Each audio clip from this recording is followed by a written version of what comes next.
साथियों सलाम, नमस्ते, सत श्री अकाल और जय भीम जोहार। साथियों, फिर से बोकारो की विधायक श्वेता सिंह का मामला गर्म है। अब गर्म क्यों है? अब तक तो खबरें यही चल रही थी दोस्तों, और हम लोग भी लगातार इस पर चर्चा कर रहे हैं। वो ये है कि संकट के बादल मंडराच रहे हैं श्वेता सिंह के ऊपर, और कारण है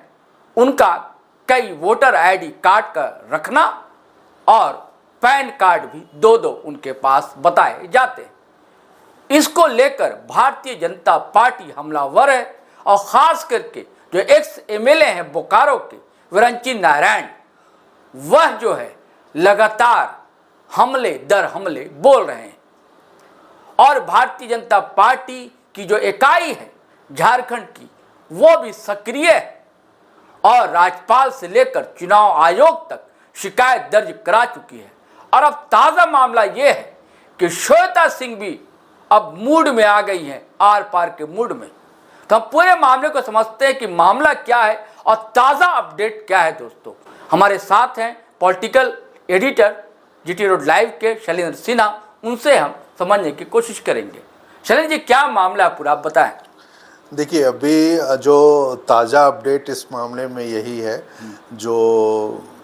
श्वेता सिंह अपनी विधायकी बचाने में जुट गई है जी, जो एक महत्वपूर्ण है, जो हम लोगों ने पिछले वीडियो में भी कहा है, जो उनकी विधायकी जा सकती है। तो निश्चित रूप से, क्योंकि जो संगीन आरोप हैं उनके ऊपर और जिसकी जांच भी अब चुनाव आयोग ने शुरू कर दी है जी, तो उस मामले को लेते हुए अब श्वेता सिंह अपने विधायकी को बचाने के लिए उनके अलग अलग तरीकों में जुट गई है। ताज़ा अपडेट यही है, जो 3 जून तक, मंगलवार तक, उनको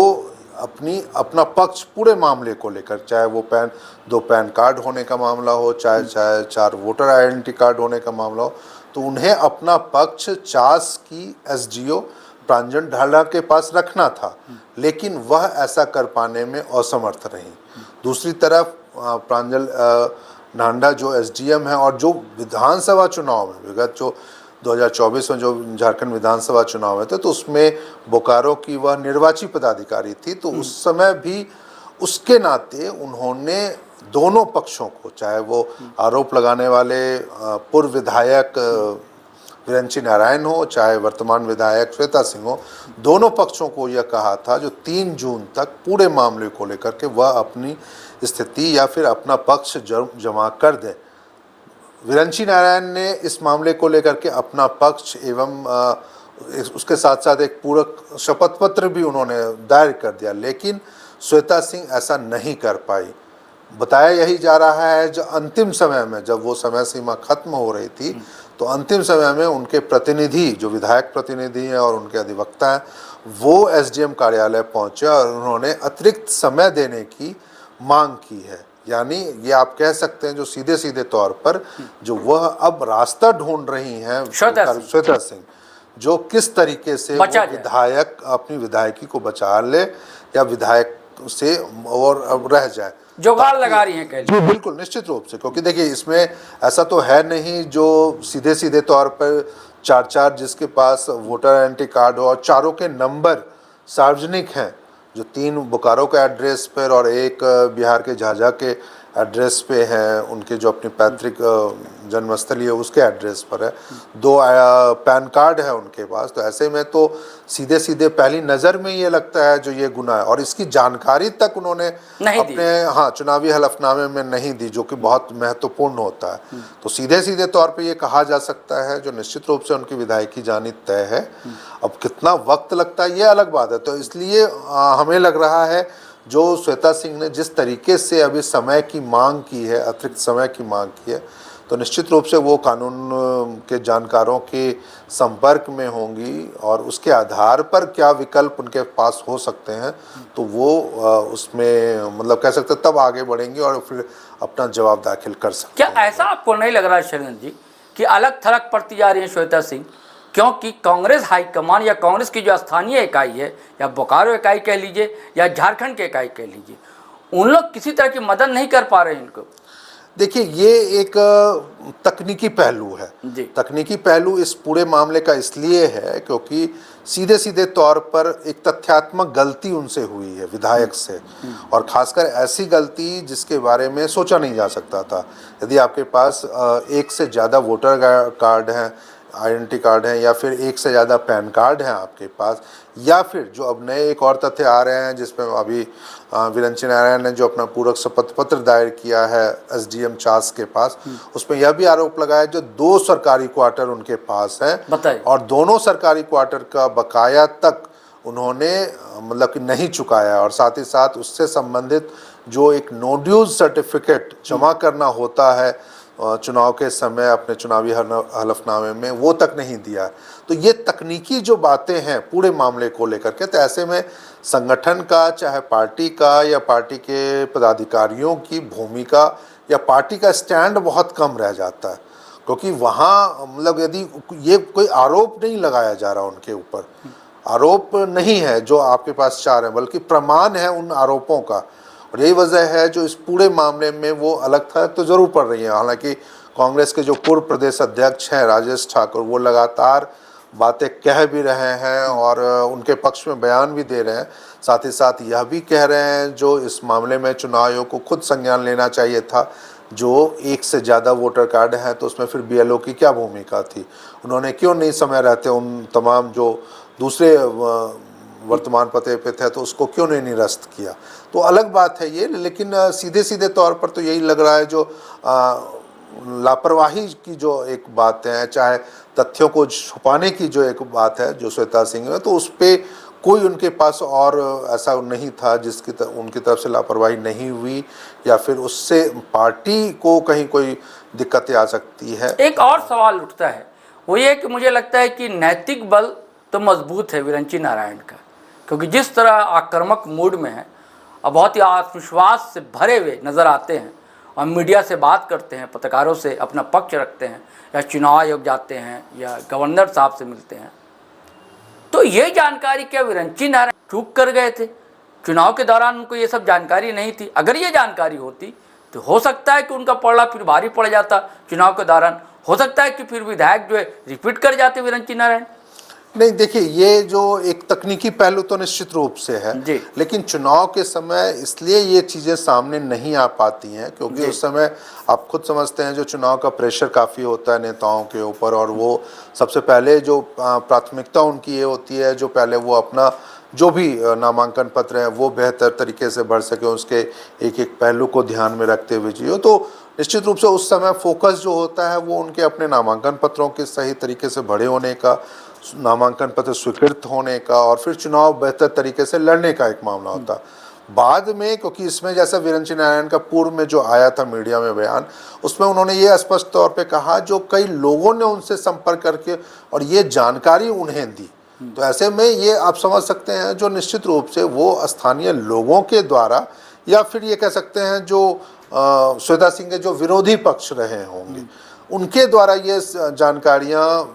विरंची नारायण तक पहुंचाई गई हैं। बातें यह भी आ रही हैं जो बोकारो की जो पूर्व डीसी थी अभी वर्तमान से पहले, उन्होंने भी इन शिकायतों पर अपनी एक रिपोर्ट चुनाव आयोग को भेजी है, जिसमें ये कहा है जो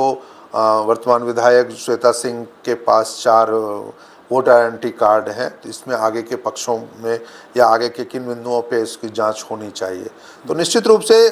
विरंची नारायण की स्थिति अभी काफ़ी मजबूत है और उनका दावा भी मजबूत है। यही वजह है जो वो ऐसे एजेंसीज़ के पास गए हैं, चाहे वो राज्यपाल हो, चाहे वो चुनाव आयोग हो, चाहे उन्होंने मांग की है भारतीय इनकम टैक्स डिपार्टमेंट से जो उनके पैन कार्ड की जांच हो या फिर उनके वोटर आइडेंटिटी कार्ड की जांच हो। तो निश्चित रूप से उनका अपना दावा मजबूत है और वो तथ्यों के सहारे, वो सबूतों के साथ, जैसे अब 2 सरकारी आवास में बकाये होने की बात कर रहे हैं तो उससे झुटलाया नहीं जा सकता।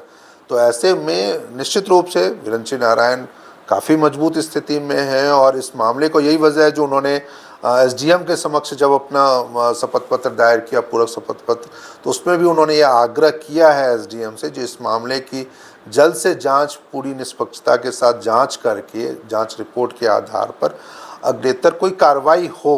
या वो अपना एक डिसीज़न लें और जिसके आधार पर फिर वो इस लड़ाई को आगे ले जा सकते हैं। आपको ऐसा लग रहा है कि बिल्कुल विधायकी जा सकती है अगर पुष्टि हो गई तो? निश्चित रूप से देखिए, ऐसा कोई विकल्प ही नहीं बच रहा है फिलहाल। यदि कानूनी कोई विकल्प हो और फिर यदि आप समझ सकते हैं जो बड़े लॉयर यदि इसमें देश के सर्वोच्च मतलब की अदालत से जुड़े हुए हों और काफ़ी नामी गिनामी हैं, तो वो फिर उनके पास यदि कुछ बिंदु लेके आते हैं, पुराने जजमेंट को कोई लेकर के आते हैं, पुरानी चीज़ों को लेकर के आते हैं, तो निश्चित रूप से शायद तभी एक कोई विकल्प बचेगा जो उनकी विधायकी नहीं जाएगी। नहीं तो ऐसे परिस्थितियों में निश्चित रूप से जो, क्योंकि देखिए एक नहीं तीन आरोप हैं उनके ऊपर। 4 आई कार्ड होना, वोटर एंटी कार्ड होना, 2 पैन कार्ड होना और उसके बाद फिर 2 सरकारी मकान का अपने पास रखना और उसके बकाये को बिना भुगतान किए हुए चुनाव लड़ लेना, उसकी जानकारी तक शपथ पत्र में नहीं देना। तो प्रथम दृष्टया तो निश्चित रूप से ये लग रहा है जो उनकी विधायकी जाने के पक्के और पूरे सबूत हैं और ये उम्मीद कर सकते हैं यदि निष्पक्ष जांच हुई बिना कोई दबाव के, क्योंकि सरकार उनकी ही है, सरकार में बैठे लोग उनके हैं, तो ऐसे में ये उम्मीद कर सकते हैं यदि निष्पक्ष जांच हुई तो उनकी विधायकी जानी तय है। हालांकि अंतिम फैसला जो भी होगा तो वो भारतीय निर्वाचन अब देखिए आयोग चलेंगे, में। ये तो राजनीति है, राजनीति में ये सब सारी चीज़ें चलती हैं। क्या उनके अंदर एक टीस रह गई है लगता है विरंची नारायण के कि भाई ये मेरी विधायकी चली गई, मुझे फिर से विधायक बनना है, तो ये सारी तिगड़में सारी कोशिशें उसी प्रयास में हों, कह लीजिए उसी सिलसिले में हों। और तो क्या फिर अगर विधायकी चली जाती है श्वेता सिंह की तो फिर उपचुनाव होगा। जब उपचुनाव होगा तो क्या आपको लगता है कि फिर विरंची नारायण ही वहाँ से भाजपा के उम्मीदवार हो जाए? देखिए, सबसे मजबूत दावेदार तो हैं विरंची नारायण, क्योंकि पिछली बार जो चुनाव हुआ 2024 का विधानसभा चुनाव, उसमें महज 7,000 वोट से ही उनको हार का सामना करना पड़ा, तो कोई बहुत बड़ा अंतर भी नहीं था, है ना। एक मजबूत दावेदार हैं भाजपा के, मतलब बड़े कद्दावर नेता, हाँ कद्दावर नेता, बिल्कुल निश्चित रूप से। तो ऐसे में कोई सीधा आरोप उनके खिलाफ वो नहीं था।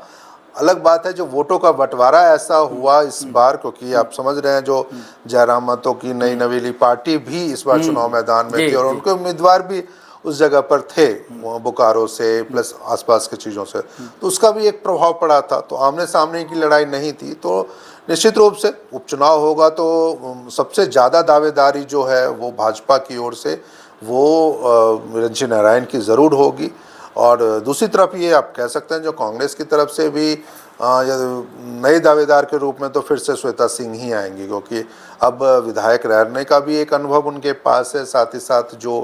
गलतियां हो चुकी हैं या फिर कह सकते हैं जो लापरवाही हो चुकी है, तो उससे मुक्त रहते हुए वो एक ज़रूर कह सकती हैं जो इन लापरवाह को, कि वो यदि मान लीजिए आप उपचुनाव होते हैं और जनता के बीच में जब आप जाते हैं तो निश्चित रूप से आप फिर सरकार के कार्यों के ऊपर जाएंगे, सरकार से जुड़े हुए उनकी नीतियों या उनके मुद्दों के आधार पर आप चुनाव में जाएंगे। तो वैसी स्थितियों में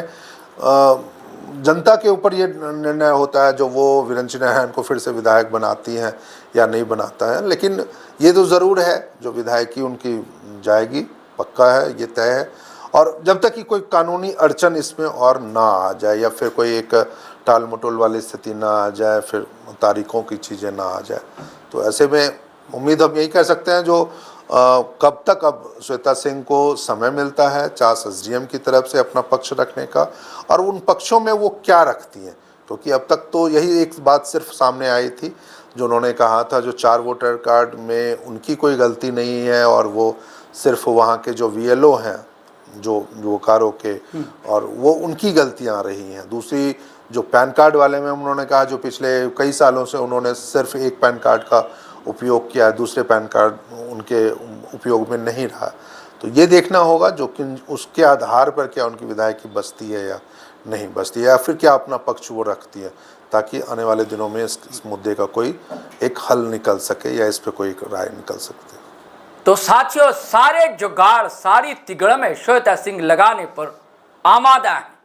इसके बावजूद आशंका बड़ी है और आशंका वही है कि इनकी विधायकी जा सकती है। हमारे पॉलिटिकल एडिटर शैलेंद्र सिन्हा ने जिस तरह एनालिसिस की है, परत दर परत खोला है इस सारे मामले में, उससे तो दोस्तों बिल्कुल तय लगता है। और फिर जाहिर सी बात है मिड टर्म पोल होंगे, उपचुनाव होगा वहाँ, और तब फिर संभावना अगर बनती है तो श्वेता सिंह ही कांग्रेस के उम्मीदवार हो या फिर कोई नया उम्मीदवार हो, लेकिन भारतीय जनता पार्टी से शालीन माने जाने वाले बड़े जुझारू वहाँ के जो कैंडिडेट हैं वीरेंद्र नारायण, वही उम्मीदवार होंगे, क्योंकि बहुत ही कम मतों से उनको हार मैसर हुई थी। चलिए साथी, इसके साथ हमें आज्ञा दीजिए हम दोनों को, लेकिन जाने से पहले वही आग्रह है, गुजारिश है कि अगर आपने हमारा चैनल सब्सक्राइब नहीं किया है तो ज़रूर कर लें, और सब्सक्राइब कर लिया दोस्तों तो ज्वाइन बटन नीचे है, टक से दबा दें। आप हमारे सहयात्री हो जाएंगे, हम सफ़र हो जाएंगे। और दोस्तों हम लोग फेसबुक पर भी हैं, इंस्टा पर भी हैं, वहाँ भी आप आएंगे तो हमें अच्छा लगेगा। और हमारा वीडियो धड़ाधड़ फटाफट खटाखट शेयर करें, लाइक करें, कमेंट करें। आज्ञा दें, इजाज़त दें। जय हिंद, जय भारत।